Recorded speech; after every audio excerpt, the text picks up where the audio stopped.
They told me that you were going to be a good crowd, and I believe it now.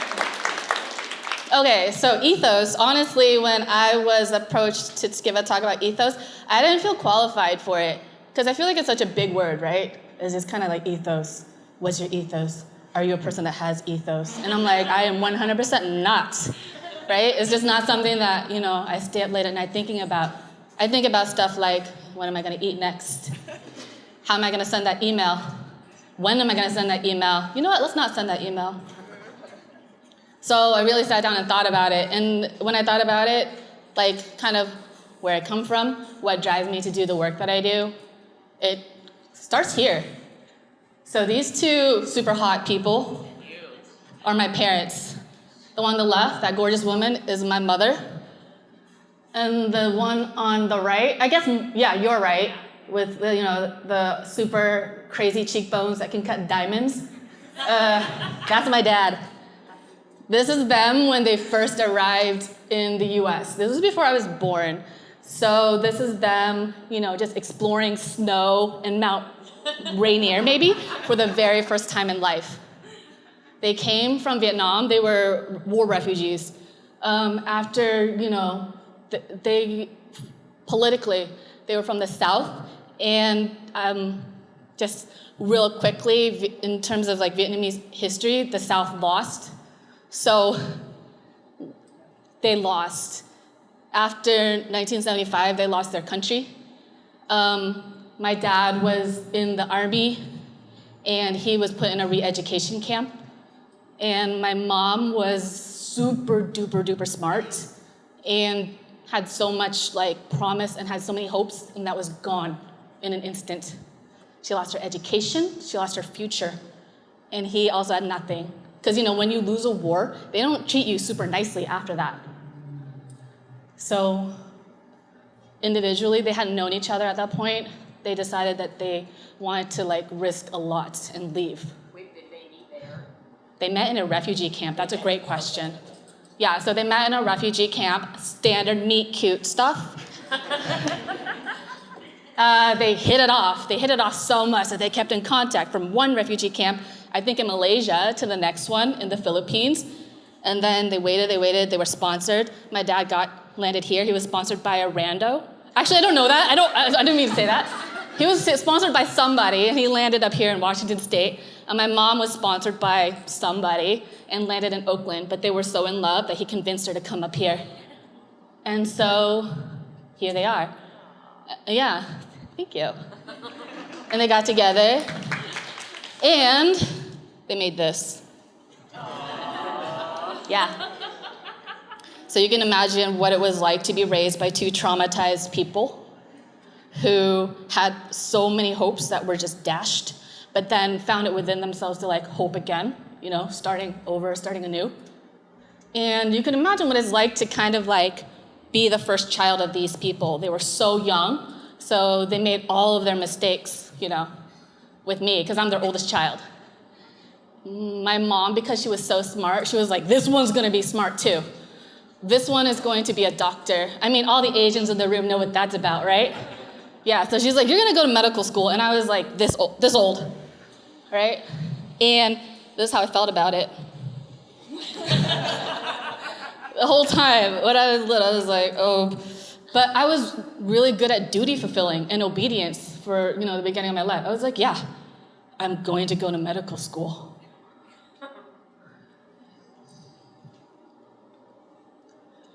So my parents really pushed achievement. They really pushed good grades because they were just so desperate for safety and predictability and comfort for their kids, stuff that they didn't have. And so I would come home from school with stuff like this, and my mom would be like, this is not a real award. That was it. Nothing I did was good enough, honestly. And that might sound sad, but I look back on it, and I was so grateful for that. She was like, this is not good enough. It doesn't say that you're the best. It just says that you tried. During May. During May. Just during May. So I also did this stuff, and it bummed her out. I was like, I love to draw, Mom. Look at, I could draw things that look like things. And she was like, you should do math. And so even at this age, there was something inside of me that was just like, you know what? I just need to be able to express myself. I was such a shy child, and I was such an anxious child because my parents were constantly telling me all the ways that we could die, because that's their context, right? That's where they come from. So they were just like, these are all the things I have to do perfectly right in order not to perish. And so that just gave me a lot of anxiety as a kid. And to kind of like say something and express something, I just started doodling a lot. I doodled stuff like this. I also did stuff like this. Because, you know, when my dad was cooler about the drawing stuff than my mom was. So when he saw that I had an ability, he was like, oh, dude, you know what would be cool? If you drew a lot of pictures of our relatives in front of helicopters.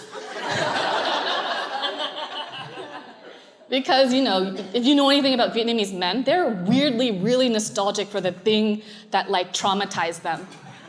They're like, oh, man, you remember those good old days? You remember the Hueys? Yeah, I learned that. So this is an image that I did of my uncle when I was younger, and I wanted to share this because there's a funny story. He gave me a printout, and I was just supposed to replicate it in charcoal, and as I was doing it and like looking at it really closely, I was like, oh my God, this shit is photoshopped. Like, in the original photo, he is actually not standing in front of a helicopter. But he loved this helicopter so much that he had someone Photoshop it for him, and then he made me do a charcoal of it.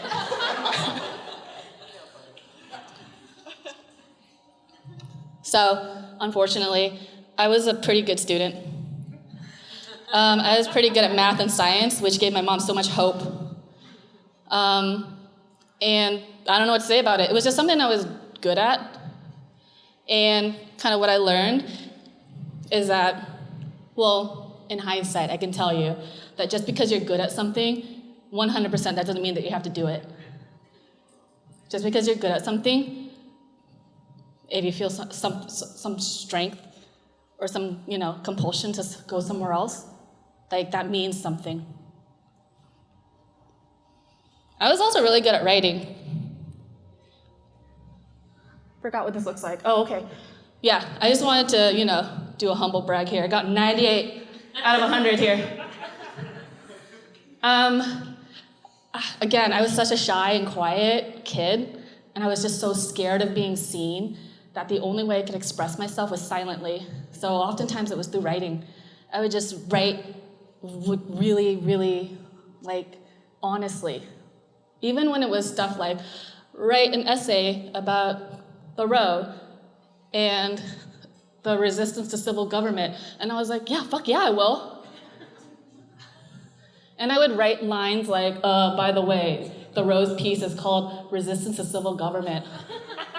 Like, I was taking big swings like that in my in-class essays, and I still got 98% for it. I wanted to share this one because I thought, I was going through all my old stuff and I thought it was really funny. My teacher at the time was like, okay, as usual, Stacy, or as usual, a Stacy essay is full of solid prose. It flows and it has voice and insight. The analysis here, however, is somewhat superficial in the literary sense. Of course, it is still passing. I got a C+ for this one. I was so pissed. But I like this comment because I feel like it was foreshadowing for my job right now. You know? A lot of style over substance. Oh, okay, cool. So at the same time, I was like, you know, trying to find my voice and discovering it. One thing that I was really, really obsessed with was writing about racism. I was obsessed with it. I think because I grew up so insulated and so isolated and just not white, and being among a lot of white people, I think that I never felt like part of a community, or I never felt like people understood me. And I would express it silently. I would write these essays about soy milk and what it means and like the metaphor of what it is to my family. And we would be forced to share it with our classmates, and I would get comments like, Good use of big words. Great telling of the story. And I was like, oh, she felt like I really needed that. This, at some point, this began a pattern of me just ripping my heart out and putting it on the table and just waiting for it to just be accepted. But most of the time, it was rejected. For a long time, I was misunderstood. Then I met this dude. Not like that, y'all. Like, don't think about that way. This is my college professor. His name is Sean Wong. He's an incredible novelist, and I took a creative writing class from him in college. And I loved creative writing, right? And I thought that the class would be like anything else. It would be a bloodbath. I would show up and write a lot about racism, and then a lot of my white classmates would just be really offended and pissed about it and be like, hey, Shakespeare was from a different time. And I would be like, he was racist. But Sean saw that and he was like, yo, keep doing this. And I was like, are you sure? And he was like, yeah, 100% keep doing this. You can do this professionally. And I was like, no way, I'm gonna be a doctor, man. You don't know what you're talking about. This picture is actually fairly recent. It was from a few years ago. And I just want to tell you that he's opening up his wallet because he wanted to give me money. Because he's always trying to tell me that he's richer than me. I'm joking, I forgot this was recorded. I hope he sees this. So you might be wondering, then you became like a designer and artist, right? Like 100% no, I did not. After college, I became a pharmacy technician. Yeah, for real. Yeah, you have to study for that. I was really good at taking tests. So I was like, yeah, I'll take a test, sure. So I studied for a test, I took the test, I passed the test, I started handing out drugs and billing out insurance. And my mom was like so happy. She was like, oh my gosh, she's on her way. But you know what, that didn't work out at all.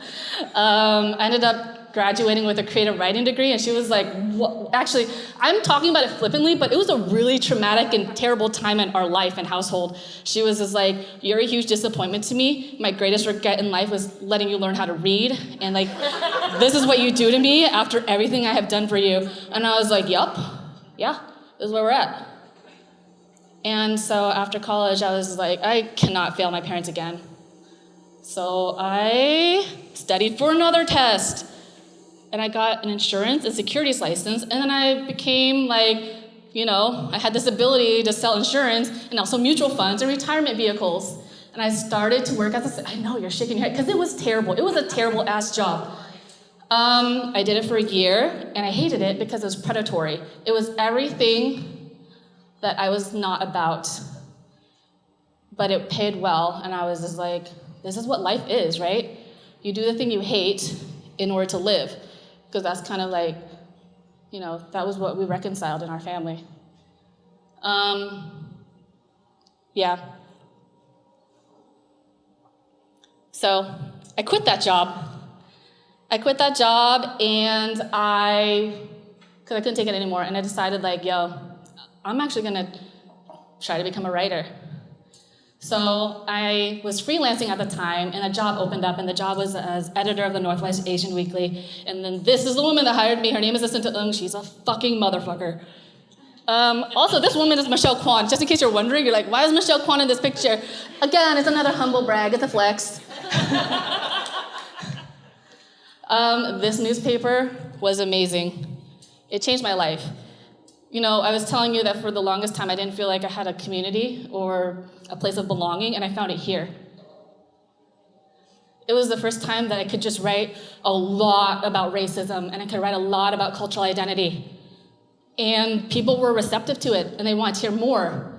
And people were so grateful, too, to be represented. And I saw myself represented in our pages. And at this point, I knew, I'm not going backwards anymore. It was here where I also started drawing again. I took a break for a while because of I broke my parents' heart and stuff, so I was like, too bummed to draw. But I started drawing again, and I did this stuff for Northwest Asian Weekly. And so I was at Northwest Asian Weekly for almost 4 years.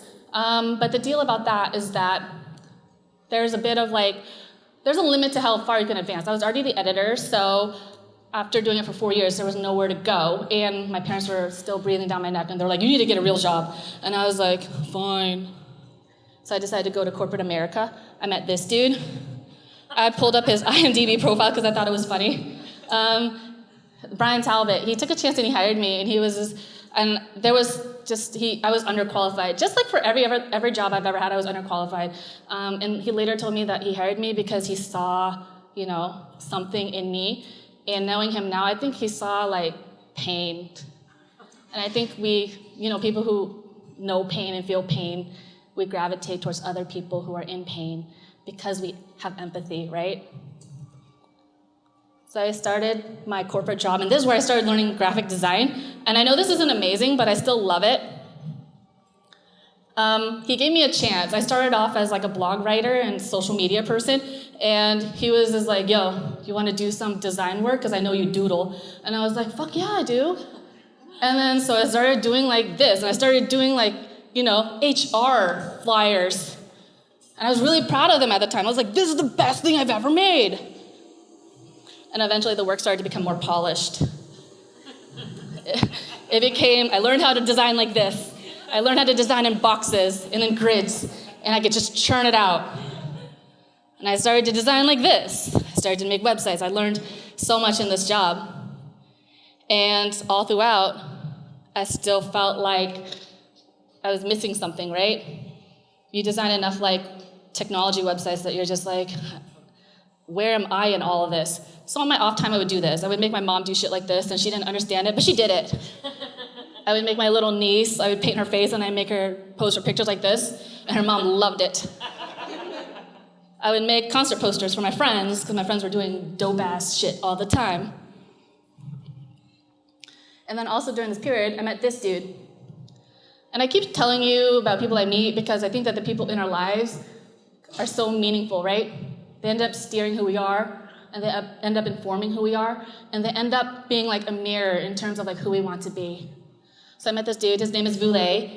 At the time, he was executive director of a nonprofit called Vietnamese Friendship Association. Later, he became executive director of Rainier Valley Corps, and he was a friend. We knew each other through newspaper, and he was always like, Stacy, will you do free work for me? And I was just like, why? And then so he told me, he was like, because our communities need you. They need someone with your abilities. We need websites too. We need flyers. We need logos. We need this stuff. We deserve this stuff. I'm sick of us always getting like crappy things just because we're nonprofits and just because we're embedded in community and just because we don't have like, the funding for this stuff. I want us to have good things. And I was just like, yeah. Yeah, when you say it that way, yeah, 100% I'm in. So I started doing stuff like this. I brought color back into my life. And so for a while, I was like, this is gonna be my life. I'm gonna have a day job that is just like, okay. And then at night, I'll just do things that like feed my heart, that gives me meaning. And then I was laid off. I was laid off from my tech job. And based on like what I've said so far, you can imagine that it gave me an identity crisis. As someone who was like taught to work and to work really hard and to work constantly in order to have value, not having a job was like the biggest failure. So I was wildly depressed, and all I did was this. Like I played a lot of like Dash games, and I had no money because I was laid off. But I paid $10 for this to get rid of the ads, and I was like, it's worth it. And I did this for like 8 hours every day to not feel my pain. And then I also started begrudgingly applying to jobs.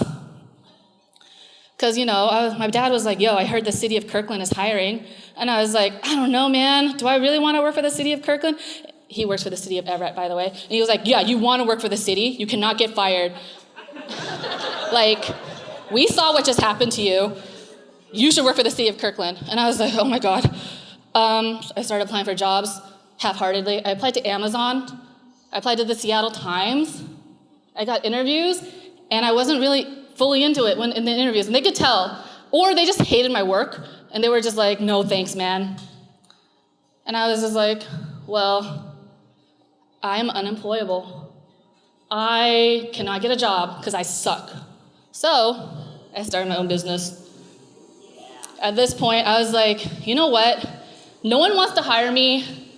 I suck at everything. All I need is $36,000 a year to live. I did the math. It doesn't count food or entertainment, but that's okay. Because I was going over to my parents' house to steal food when they weren't home. And they were really, really proud of me at this point. And so I started my business. By the way, I named my business Stacy Nguyen Creative, not because I'm egotistical, although I am, but that wasn't the reason why at the time. It's because I wanted people to cut me checks really easily. So I didn't want them to remember something really cool, Synergy Consulting. I was like, just write my name down and then I will get your money. And I started doing stuff like this. Ooh. I started designing websites for organizations that, are BIPOC-centered, BIPOC-led, and do social justice, racial justice, gender justice work. It grew. I started to get a lot of projects, and I was like, holy shit, I'm swindling all of these people really good. I got so many projects that I was like, and because of my upbringing, I say yes to all of things, initially anyway. I said yes because I'm like, I gotta ride this gravy train until people realize I suck. So I said yes to all of it, and I couldn't do all of it. So I brought these people on board.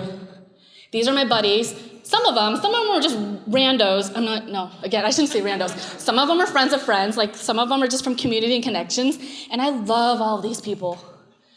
We work together very flat. There's really no hierarchy. And we communicate very directly. And we kind of break a lot of the rules that I learned in corporate America, And together, we did dope shit. All of these logos represent visual branding, messaging, all of that stuff. So it represents a bigger encompassing project. And so working together, we were just able to do way more and make greater impact and really tell stories that are authentic and reflect the communities of color that we're working within. And because I have all these awesome friends working with me, I was able to do this stuff. I was able to draw a lot of pictures of my face. Basically, I'm just saying, I was able to actually do art again, right? I was able to just do things frivolously.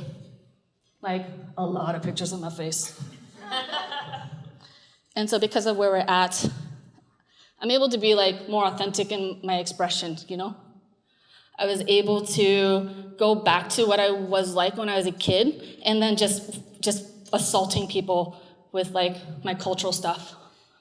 And the difference now is that people accept it, And it's this kind of expression celebrated, not just for me, but just across the board wider.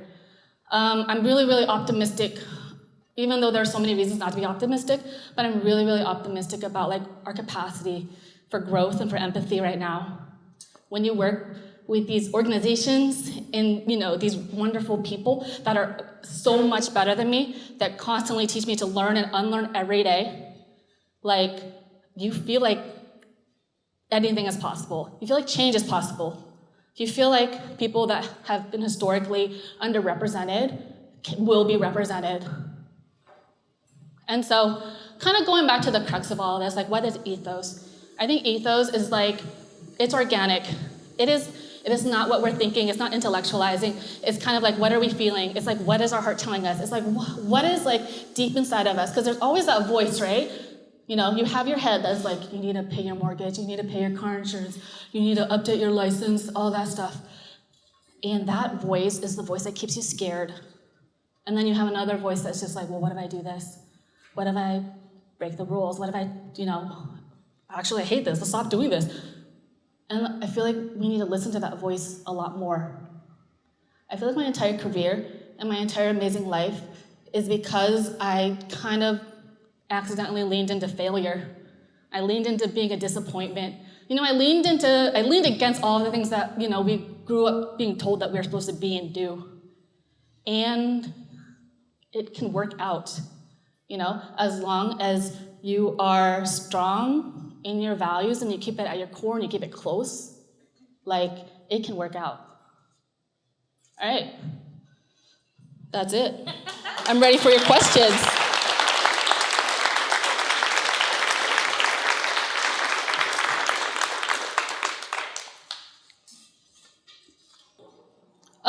It was very chill. It didn't feel like heavy and meaningful because I was like so desperate and just so like all out of sorts and just like, oh my God, I just need to get it done. So it wasn't even intentional. I was just like, yo, can I just give you money to do this instead of me? And then she was like, yeah. And I was like, okay. And then we just kept on doing it. And then my accountant was like, you need to pay taxes and they need to pay taxes. And we need to set this up. And I was like, okay, you do it. And so it was really easy for that reason. Yeah, that's an awesome question. So finding community. The question is, where did I find community? Online and in person. And so my answer, I cannot answer that for anybody besides myself. Because community is different for everybody. But for me, I found community basically in South Seattle. So physically, that's where you go. So South Seattle Central District, all that places, the International District. And I found that through my places of work. I worked in the CID, and then I worked a lot in Columbia City and the Rainier Valley. And then in terms of online, once I started drawing my face and once I started to be really, really freaking Vietnamese in my self-expression, other Vietnamese people would find me, man, on Instagram and online. They were like, yo, you're Vietnamese. And I'm like, yo, me too. And then so that's where I found community. And so that's kind of where it starts, just organically. But you really have to know who you are, Thank you. Oh, my parents, they're really, really proud of me, but 100% they do not know what I do. Because they know that I'm paying for my life, and they're like, oh my God, thank God. But when they tell their friends what I do, they're like, she makes websites. And I was like, close enough, yeah. That is a great question. How do I balance the business side and the creative side as a business owner? You know what? Every day is a challenge. I always want to be creating, and I usually don't want to be doing admin stuff. So a lot of it is just like delegating that out or just paying someone to do that kind of work. It took me a long time, but at some point, I hired a project manager, and I was like, you fucking do this shit.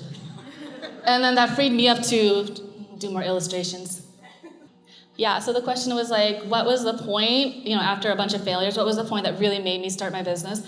Honestly, it was the fact that I felt like I couldn't do anything else, And also, I'm an impulsive person, so I had a flit of an idea, and I was like, just fucking do it. Because I know that when you think a lot about it, you'll pull back and you'll start to get scared. So I just did it. I just committed to not having a real job. Okay, that's a great question. So the question is, when I started my business, how did I get my first client? How did I, just start ramping up? So I had been freelancing, while I was working my day job. So I collected a lot of buddies and clients that way, but obviously not enough to do it full time. So when I first started my business, I was just I committed to making very little money in the first year, and I made $40,000, which was actually a really exciting amount for me. And yeah, so that was the baseline. And then just it kept growing and growing through those connections. So, the way that it grew was completely through referrals, because I'm really bad at marketing myself. Well, so how do I switch between work mode and fun mode?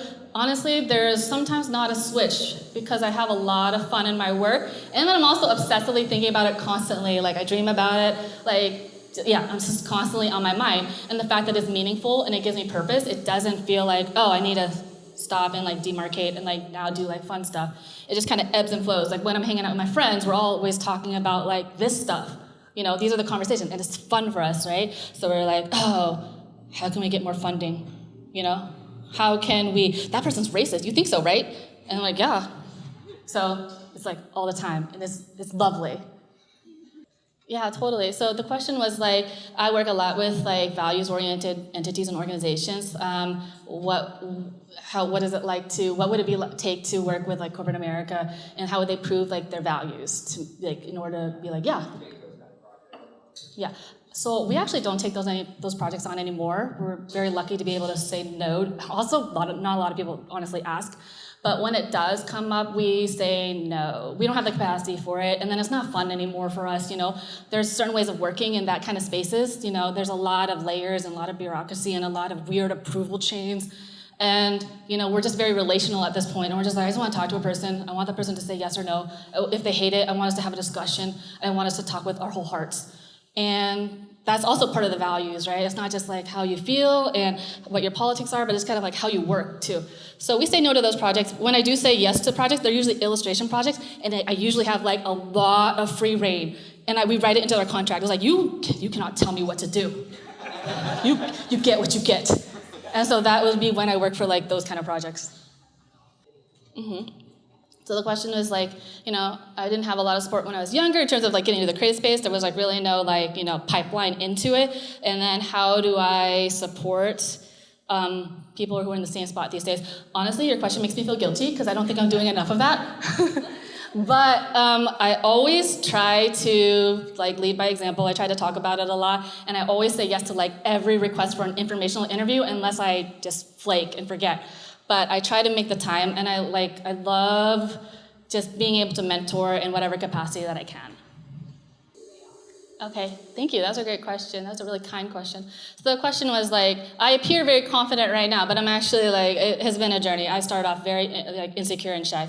And so what is the advice I would have to kind of like acquire confidence and acquire like values and acquire like, a sense of like who we are? And my advice, and it's not like, I don't think it's good advice, is like, lean into everything that makes you angry, Lean into what makes you enraged. Lean into what is unfair and what is inequitable, and and lift that up. Create expansive empathy around that. Learn how to be brave and to speak up. It's easier to speak up for other people than it is for yourself. And so when you practice with other people, you get good at speaking up for yourself. Any other questions? Are we done? Thank you. Thank you so much. Thank you, Jeremy. Thank you, Stacy.